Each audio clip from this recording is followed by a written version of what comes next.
Baghdad शहर में एक दरवेश रहा करता था जो ज़्यादातर हालत सफ़र में ही रहता था। वो कभी बगदाद के किसी एक गांव में नजर आता तो कभी दूसरे गांव में।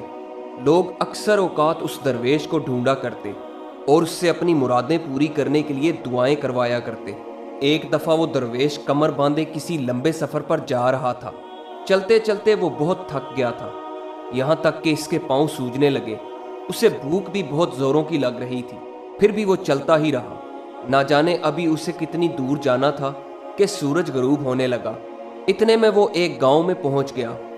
सोचने लगा कि आज रात यहीं कहीं आराम करना चाहिए, सुबह ताज़ा दम होकर फिर आगे चलूंगा। यही सोचकर वो एक बड़े से शानदार मकान पर गया और दरवाजे पर दस्तक दी। थोड़ी देर में एक मोटी सी औरत ने दरवाज़ा खोलते ही पूछा, कौन हो तुम और क्या चाहते हो? दरवेश ने बड़ी नरमी से जवाब दिया, मैं एक मुसाफिर हूँ। आज की रात आराम करने के लिए अगर आप मुझे अपने घर में थोड़ी सी जगह दे दें तो बड़ी मेहरबानी होगी। औरत ने गरजते हुए कहा, दफ़ा हो जाओ यहाँ से। अगर मैं तुम्हारे जैसे हर निकम्मे आदमी पर यूं ही मेहरबानी करने लगूं तो अपने घर का खर्च कैसे पूरा कर पाऊंगी? वो दरवेश मुसाफिर मायूस होकर आगे बढ़ गया। इसी औरत के पड़ोस में एक छोटा सा टूटा फूटा मकान था। दरवेश ने इस मकान का दरवाज़ा खटखटाया। एक कमज़ोर सी बुढ़िया ने दरवाज़ा खोला और बोली, आओ भाई, कहाँ से आए हो और क्या चाहिए? दरवेश बोला, बड़ी भी मैं एक थका हारा मुसाफिर हूँ। रात बसर करने के लिए मुझे थोड़ी सी जगह चाहिए। अगर आज रात के लिए आप मुझे अपने घर में जगह दे दें तो आपकी बड़ी मेहरबानी होगी। बुढ़िया ने बड़ी नरमी से कहा, आ जाओ भाई, इस छोटे से मकान में पहले भी तो इतने लोग रहते हैं, तुम भी आ जाओगे तो क्या फ़र्क पड़ेगा। जब दरवेश अंदर गया तो इस औरत ने चारपाई पर बिखरे कपड़े समेटकर एक तरफ रख दिए और चारपाई मुसाफिर के आराम करने के लिए खाली कर दी। दरवेश की आधी थकान तो बुढ़िया की नरमी और फराख दिली से उतर चुकी थी। वो घर के अंदर जाकर चारपाई पर बैठा और बैठे बैठे इस छोटे से घर का जायजा लेने लगा। इसने देखा कि घर में छोटे बड़े कई बच्चे हैं, सभी ने फटे पुराने कपड़े पहन रखे हैं। ये देखकर मुसाफिर ने पूछा, ऐ नेक बख्त औरत, तुम अपने बच्चों के लिए नए कपड़े क्यों नहीं बना देती? औरत ने ठंडी सांस भरते हुए कहा, भाई मैं एक गरीब बेवा हूँ, मेहनत मजदूरी करके किसी न किसी तरह इनका पेट पालती हूँ, लेकिन कपड़े बनाने के लिए पैसे कहाँ से लाऊं? अपनी तरफ से तो बहुत कोशिश करती हूँ लेकिन पूरा ही नहीं पड़ता। खैर, अब तो खाने का वक्त हो गया है, आओ जैसा भी रूखा सूखा है इसी में शरीक हो जाओ। दरवेश ने कनखियों से दस्तरखान पर नजर डाली तो देखा कि थोड़े से चावल, कुछ रोटियां और पतली सी दाल रखी है जो इन बच्चों के लिए भी काफी नहीं थी। ये देखकर इसने कहा, बड़ी भी खाना तो मेरे पास था जो थोड़ी देर हुई मैंने खा लिया है, अब मुझे बिल्कुल भूख नहीं है। बच्चों के साथ तुम खाना खाओ, मैं बहुत थका हुआ हूँ इसलिए ज़रा आराम करना चाहता हूँ। ये कहते हुए वो लेट गया और कुछ ही देर में खराटे भरने लगा। सुबह उठते ही बुढ़िया से कहा, बड़ी भी तुमने एक थके हारे मुसाफिर को रात भर आराम करने के लिए जगह देकर बड़ा सवाब कमाया है। मैं तुम्हारी मेहमान नवाजी का बहुत शुक्रगुजार हूँ। मैं दुआ करता हूँ कि खुदा करे तुम जो काम भी आज सुबह शुरू करो वही शाम तक करती रहो।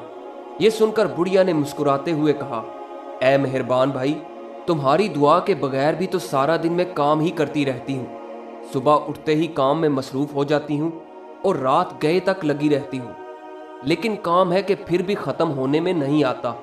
बुढ़िया ये बातें कर ही रही थी कि उसने आंखें उठाकर देखा तो दरवेश जा चुका था। दरवेश के चले जाने के बाद इस औरत ने बच्चों की तरफ देखा और सोचने लगी कि दरवेश ठीक ही तो कहता था कि उनके कपड़े वाकई चीथड़े हो रहे हैं। बच्चे आखिर बिल्कुल लावारस तो नहीं है, उनकी माँ अभी जिंदा है। घर में कपड़े का एक टुकड़ा पड़ा तो है, सबके ना सही, जिस किसी के नाप के बन सकते हैं बना देती हूँ। ज़रा नाप कर तो देखूँ, शायद बड़े बच्चे का कुर्ता ही बन जाए या फिर शायद छोटे बच्चे का।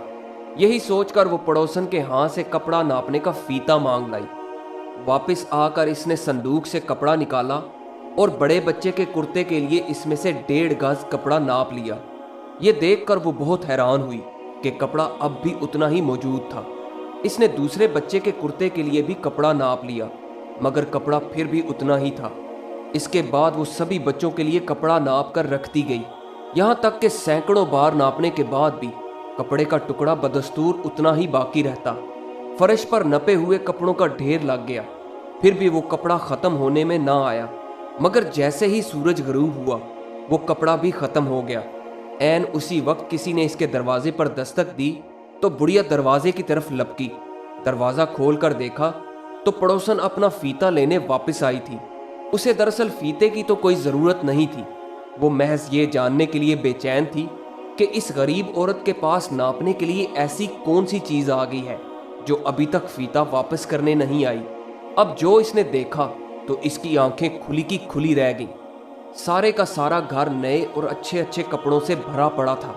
वो औरत हैरान होकर पूछने लगी, अरे बड़ी बी, इतना सारा कपड़ा आज तुम्हारे पास कहाँ से आ गया? गरीब औरत ने जवाब दिया, अरे बहन, यही तो मैं खुद समझ नहीं पा रही। मेरे पास तो कपड़े का सिर्फ एक टुकड़ा पड़ा था, जिसे नाप कर मैं ये जानना चाहती थी कि क्या इससे बड़े बच्चे का कुर्ता बन सकता है या नहीं। मगर इसी टुकड़े को नापते नापते शाम हो गई। तब कहीं जाकर वो कपड़े का टुकड़ा खत्म होने में आया। वो दरवेश मुसाफिर वाकई कोई अल्लाह वाला इंसान था, जिसने जाते जाते मुझे ये दुआ दी थी।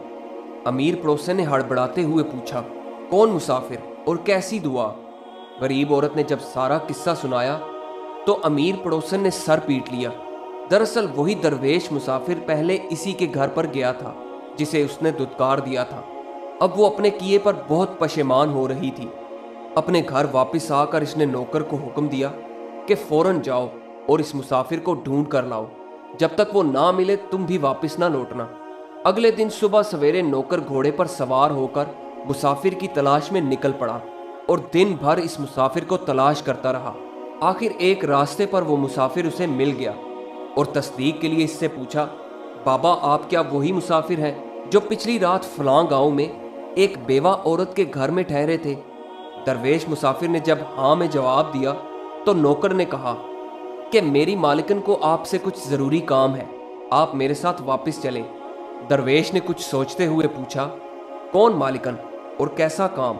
नौकर ने जब इसको अपनी मालिकन के बारे में बताया तो मुसाफिर ने इसके साथ चलने से इनकार कर दिया। नौकर ने इल्तिजा की कि ए मुसाफिर, अगर आप मेरे साथ नहीं चलेंगे तो वो मुझे जिंदा नहीं छोड़ेगी। दरवेश मुस्कुराते हुए कहने लगा, अगर ये बात है तो मैं ज़रूर चलूँगा। दूसरी तरफ नौकर के चले जाने के बाद अमीर औरत ने बहुत ही उम्दा और लजीज खाने तैयार करने शुरू कर दिए थे और मुसाफिर की खातिर तवाज़ा के लिए सभी इंतज़ाम पूरे कर लिए थे। जब दरवेश मुसाफिर वापस आया तो अमीर औरत बहुत खुश हुई और दरवेश की खातिर तवाज़ों में कोई कसर उठा न रखी। इसके आराम करने के लिए साफ सुथरा नरम नरम बिस्तर बिछाया और नौकर को उसे आराम से रखने का हुक्म दिया। दरवेश मुसाफिर 3-4 दिन तक वहीं ठहरा रहा। इस दौरान इस औरत ने उसे जाने के लिए तो नहीं कहा, अलबत्ता खाने पीने में हर रोज़ फ़र्क पड़ता गया। यहाँ तक कि चौथे दिन नाश्ते में चाय के साथ कुछ और खाने को ना दिया। दरवेश मुसाफिर ने जब ये सूरत हाल देखी तो उसने वहाँ से चले जाना ही मुनासिब समझा और मालिकन को बुलाकर इजाज़त चाही। अमीर औरत ये सुनकर बहुत खुश हुई और मुसाफिर को मज़ीद रुकने के लिए भी ना कहा। वो दरवेश को गांव से बाहर छोड़ने के लिए चली गई। दरवेश भी चुपचाप जा रहा था। अमीर औरत से रहा न गया और बोली, ए नेक मुसाफिर, क्या जाते जाते मुझे कोई दुआ नहीं दोगे? मुसाफिर ने इसका शुक्रिया अदा करते हुए कहा, मैं आपका बहुत शुक्रगुजार हूँ और दुआ करता हूँ कि आप जो काम सुबह शुरू करें शाम तक वही करती रहें। औरत की दिली तमन्ना पूरी हो गई। वो खुशी से झूमती हुई मकान के अंदर आई और कपड़े का सबसे बढ़िया और बड़ा सा टुकड़ा संदूक से निकालकर सोचने लगी कि कितना लाजवाब कपड़ा है। अब मैं शाम तक इसी को नापती रहूंगी और कपड़ा ख़त्म होने में नहीं आएगा। इसी तरह से मेरे पास इस उम्दा कपड़े के कई थान जमा हो जाएंगे। सबसे पहले तो मैं अपने और अपनी बेटी के लिए नए नए कपड़े तैयार करवाऊंगी और फालतू कपड़े को बेचकर हज़ारों रुपए कमाऊंगी। इसने कपड़े को मेज़ पर रखा और दूसरे कपड़े से नापने का फीता लेने चली गई। इससे पहले कि वो फीते को हाथ लगाती, उसे याद आया कि रात का बचा हुआ आटा रखा है। अगर यूं ही पड़ा रहा तो खट्टा हो जाएगा। क्यों ना पहले नौकर के लिए रोटी पका दूं। और फिर इत्मीनान से सारा दिन कपड़े नापती रहूंगी। फीते को वहीं छोड़कर वो बावर्ची खाने में चली गई। नौकर ने पहले ही तनूर में आग जला रखी थी, मगर काम जल्दी खत्म करने के लिए औरत ने इस आग को और भी तेज कर दिया और खुद इस बासी आटे को जरा और गूंद कर नरम करने में लग गई। थोड़ी ही देर में इसने कई रोटियां तनूर में लगा दी। तनूर में चूंकि जरूरत से ज्यादा आग थी, इस वजह से सभी रोटियां जलकर कोयला हो गईं। इसने एक बार फिर रोटियां तनूर में लगा दी। इस बार फिर जब रोटियां तनूर से निकाली तो वो भी जली हुई थी। चुनाचे रोटियां बना बना कर वो तनूर में लगा रही थी और हर बार जली हुई रोटियां तनूर से निकाल निकाल कर फेंक रही थी। ना आटा खत्म होने में आता था, ना ही तनूर की आग कम होती थी और ना ही वो रोटियां बनाना बंद करती थी। हालांकि वो थक कर चूर हो गई थी, फिर भी ना जाने क्यों रोटियां बनाना बंद नहीं कर सकती थी।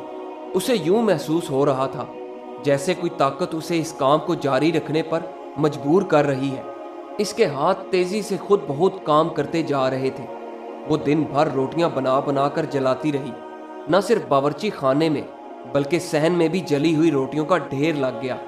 जैसे ही सूरज गुरूब हुआ, न सिर्फ बर्तन में से आटा खत्म हो गया बल्कि तनूर भी ठंडा पड़ गया। जली हुई रोटियों के ढेर के पास वो बैठी काफी देर तक मुसाफिर और इसकी दुआ को कोसती रही।